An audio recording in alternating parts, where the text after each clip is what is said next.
Hi hello ಬನ್ನಿ ಇವತ್ತು ನಾನು ನಿಮಗೆ ಸಿಂಪಲ್ಲಾಗಿ ವೆರಿ ಕ್ವಿಕ್ ಆ್ಯಂಡ್ ಈಸಿಯಾಗಿ ರೆಡ್ ಸಾಸ್ ಪಾಸ್ತಾನ ಹೇಗೆ ಮಾಡೋದಂತ ತುಂಬಾ ಈಸಿಯಾಗಿ ಮಾಡಿ ತೋರಿಸ್ತಾ ಇದ್ದೀನಿ. ವೀಡಿಯೋನ ಕೊನೆವರೆಗೆ ಸ್ಕಿಪ್ ಮಾಡಿದೆ ನೋಡಿ. ಮೊದಲಿಗೆ ನಾನು ಒಂದು ಪ್ಯಾಕೆಟ್ ಪಾಸ್ತಾನ ತೊಗೊಂಡಿದ್ದೀನಿ. ಚೆನ್ನಾಗಿ ನೀರು ಕುದೀತಾ ಇರಬೇಕು. ಕುದಿಯುವ ನೀರಿಗೆ ನೀವು ಪಾಸ್ತಾವನ್ನು ಹಾಕ್ಕೊಳ್ಬೇಕಾಗುತ್ತೆ.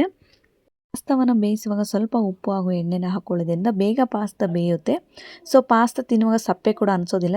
ಹಾಗಾಗಿ ಬಾಯ್ಲ್ ಮಾಡುವಾಗ ಸ್ವಲ್ಪ ಉಪ್ಪನ್ನು ಹಾಕ್ಕೊಂಡು ಚೆನ್ನಾಗಿ ಬಾಯ್ಲ್ ಮಾಡ್ಕೊಳ್ಬೇಕಾಗುತ್ತೆ.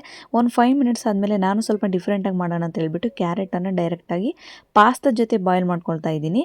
ಇದೊಂಥರ ಡಿಫ್ರೆಂಟ್ ಟೇಸ್ಟ್ ಬರುತ್ತೆ, ತುಂಬಾ ಚೆನ್ನಾಗಿರುತ್ತೆ. ಒಂದು 5ರಿಂದ 10 ಮಿನಿಟ್ಸ್ ಆದಮೇಲೆ ನೀವು ಪಾಸ್ತಾವನ್ನು ಸಪ್ರೇಟಾಗಿ ಒಂದು ತಣ್ಣೀರಲ್ಲಿ ಹಾಕಿ ಚೆನ್ನಾಗಿ ಸೋಸಿಬಿಡಬೇಕು. ಪಾಸ್ತಾ ಒಂದು ಪ್ಲೇಟಲ್ಲಿ ಸಪ್ರೇಟಾಗಿಡಿ. ಈಗ ಒಂದು ಬಾಯ್ಲ್ಗೆ ಎಣ್ಣೆನ ಹಾಕ್ಕೊಂಡು ಸ್ವಲ್ಪ ಬೆಳ್ಳುಳ್ಳಿ, ಹಸಿ ಕರಿಬೇವು, ಜೀರಿಗೆ, ಸಾಸಿವೆ ಹಾಕ್ಕೊಂಡು ಚೆನ್ನಾಗಿ ಮಿಕ್ಸ್ ಮಾಡ್ಕೊಳ್ತಾ ಇದ್ದೀನಿ. ನೀವು ನೋಡ್ತಿರ್ಬೋದು. ಗ್ಯಾಸನ್ನು ಲೋ ಫ್ಲೇಮಲ್ಲಿ ಇಟ್ಕೊಂಡು ಮಾಡ್ಕೊಳ್ಳಿ. ನಂತರ ಒಂದು ಹಸಿಮೆಣಸಿನ್ಕಾಯಿನ ಹಾಕ್ಕೊಳ್ತಾ ಇದ್ದೀನಿ. ಬೇಡ ಅನ್ನೋರು ಸ್ಕಿಪ್ ಮಾಡ್ಬೋದು. ಈಗ ಒಂದು 5ರಿಂದ 6 ಬೀನ್ಸನ್ನು ಚಿಕ್ಕದಾಗಿ ಕಟ್ ಮಾಡ್ಕೊತಾ ಇದ್ದೀನಿ. ಹಾಗೂ 2ರಿಂದ 3 ಈರುಳ್ಳಿಯನ್ನು ಇದು ಕೂಡ ಚಿಕ್ಕದಾಗಿ ಕಟ್ ಮಾಡ್ಕೊಳ್ತಾ ಇದ್ದೀನಿ. ನಿಮಗೆ ಯಾವ ಥರ ಬೇಕು ಆ ಥರ ನೀವು ಕಟ್ ಮಾಡ್ಕೊಂಡು ಹಾಕ್ಕೊಳ್ಬೋದು. ರುಚಿಗೆ ತಕ್ಕಷ್ಟು ಉಪ್ಪು ಹಾಗೂ ಅರಿಶಿನ ಪುಡಿಯನ್ನು ಹಾಕ್ಕೊಂಡು ಒಂದು 2 ನಿಮಿಷ ಫ್ರೈ ಮಾಡ್ಕೊಳ್ಳಿ. ಉಪ್ಪನ್ನು ಸ್ವಲ್ಪ ನೋಡಿ ಹಾಕ್ಕೊಳ್ಳಿ, ಬಿಕಾಸ್ ನೀವು ಆಲ್ರೆಡಿ ಉಪ್ಪನ್ನು ಹಾಕ್ಕೊಂಡಿರ್ತೀರಲ್ವ. ಹಾಗಾಗಿ ಈಗ ಒಂದು ಕಟ್ ಮಾಡಿರುವಂಥ ಒಂದು ಟೊಮ್ಯಾಟೊ ಹಣ್ಣನ್ನು ಹಾಕ್ಕೊಂಡು ಚೆನ್ನಾಗಿ ಫ್ರೈ ಮಾಡ್ಕೊಳ್ಬೇಕಾಗುತ್ತೆ. ಅದ್ರ ಜೊತೆಗೆ ಸ್ವಲ್ಪ ಕೊತ್ತಂಬರಿ ಸೊಪ್ಪು ಹಾಗೂ ಅಚ್ಕಾರದ ಪುಡಿಯನ್ನು ಹಾಕ್ಕೊಂಡು ಚೆನ್ನಾಗಿ ಮಿಕ್ಸ್ ಮಾಡ್ಕೊಳ್ಬೇಕಾಗುತ್ತೆ. ನೀವು ಅಚ್ಕಾರದ ಪುಡಿಯನ್ನು ನಿಮ್ಮ ಟೇಸ್ಟ್ಗೆ ಎಷ್ಟು ಬೇಕೋ ಅಷ್ಟು ಹಾಕ್ಕೊಳ್ಳಿ. ನಂತರ ಕೊತ್ತಂಬರಿ ಸೊಪ್ಪು ಹಾಗೂ 1 ಸ್ಪೂನ್ ಆಗೋಷ್ಟು ಗರಂ ಮಸಾಲವನ್ನು ಹಾಕ್ಕೊಂಡು ಹಸಿ ವಾಸನೆ ಹೋಗೋ ತನಕ ಸ್ವಲ್ಪ ಫ್ರೈ ಮಾಡ್ಕೊಳ್ಳಿ. ನಂತರ 1 ಸ್ಪೂನ್ ಆಗೋಷ್ಟು ಸೋಯಾ ಸಾಸ್ ಹಾಗೂ ರೆಡ್ ಚಿಲ್ಲಿ ಟೊಮ್ಯಾಟೊ ಕೆಚಪನ್ನು ಹಾಕ್ಕೊಂಡು ಚೆನ್ನಾಗಿ ಫ್ರೈ ಮಾಡ್ಕೊಳ್ಳಿ. ನೀವು ನೋಡ್ತಿರ್ಬೋದು. ಸ್ವಲ್ಪ ಎಣ್ಣೆ ಬಿಡೋವರೆಗೂ ಗ್ಯಾಸನ್ನು ಲೋ ಫ್ಲೇಮಲ್ಲಿ ಇಟ್ಕೊಂಡು ನೀವು ಫ್ರೈ ಮಾಡ್ಕೊಳ್ಬೇಕಾಗುತ್ತೆ.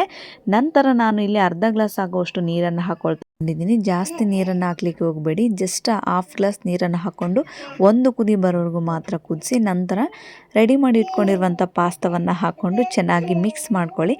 ಯಾವುದೇ ರೀತಿ ನೆಕ್ಸ್ಟ್ ನೀವು ನೀರನ್ನು ಆ್ಯಡ್ ಮಾಡಲಿಕ್ಕೆ ಹೋಗಬೇಡಿ.